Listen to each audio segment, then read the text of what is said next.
Pemirsa, selain memakan korban, hujan deras yang melanda Bali mengakibatkan terendamnya genset dan gudang farmasi di RSUD Wangaya. Kondisi tersebut mengakibatkan pelayanan RSUD Wangaya terganggu akibat tidak adanya aliran listrik.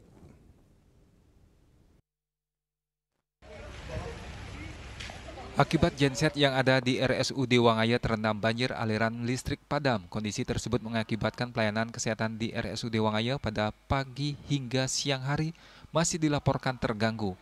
Selain listrik padam, gudang farmasi yang ada di belakang rumah sakit juga terendam banjir.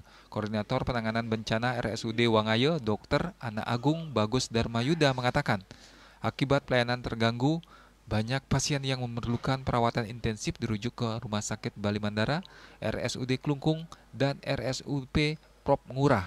Untuk sementara RSUD Wangaya hanya mampu melayani pasien emergensi yang tergolong luka ringan. Dari hasil laporan tadi pagi, jadi kita dihubungi karena di bagian belakang rumah sakit terendam. Otomatis di situ ada tembok yang jebol dan ada gudang obatnya terendam, kemudian gensetnya juga terendam sehingga listriknya padam. Tidak ada listrik, mati lampu. Kemudian obat-obatan juga flunya sangat terganggu karena gudang obat di bawah habis. Ya. Kemudian tembok jebol sehingga ada kendaraan roda 4 yang sampai tadi dilaporkan ada 3 yang hilang.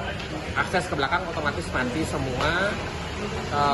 Karena matinya listrik, jadi kita terpaksa harus merujuk pasien-pasien yang memerlukan alat-alat kesehatan. Dirujuk kemana? Ada yang terutama yang kita prioritaskan adalah bayi yang dirawat di ruang insentif bayi. Itu kita bawa ke Rumah Sakit Bali Mandara, kita dibantu oleh Rumah Sakit Bali Mandara itu ke Rumah Sakit Kelungkung sebagian, dan kita usahakan masih ke Rumah Sakit Umum Pusat Sangla, Prop Ngurah. Ya. Itu belum berangkat tetapi.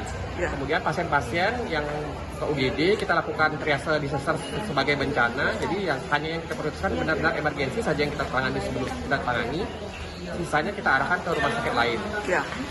Secara umum pelayanan UGD kita berjalan sebagai triase bencana. Jadi kita tidak seperti umumnya sehari-hari. Ya. Jadi memang yang kita terima adalah yang sangat emergensi sekali dulu sampai paling tidak listrik kita pulih dan jalur kita untuk melakukan penanganan pasien bisa terjadi lagi. Kalau tidak ada listrik, kemudian belum bisa hidup, alat-alat tidak bisa kita hidupkan, jadi tidak bisa melakukan penanganan pasien sebenarnya. Jadi pasien-pasien sederhana dalam konteks ini kita menggunakan triase, jadi yang tidak terlalu berat kita jaga di depan, kita arahkan untuk menuju rumah sakit lain. Selain pelayanan terganggu, tembok di bagian belakang rumah sakit jebol dan ada kendaraan roda 4 terjebak. Sukma, Bali TV.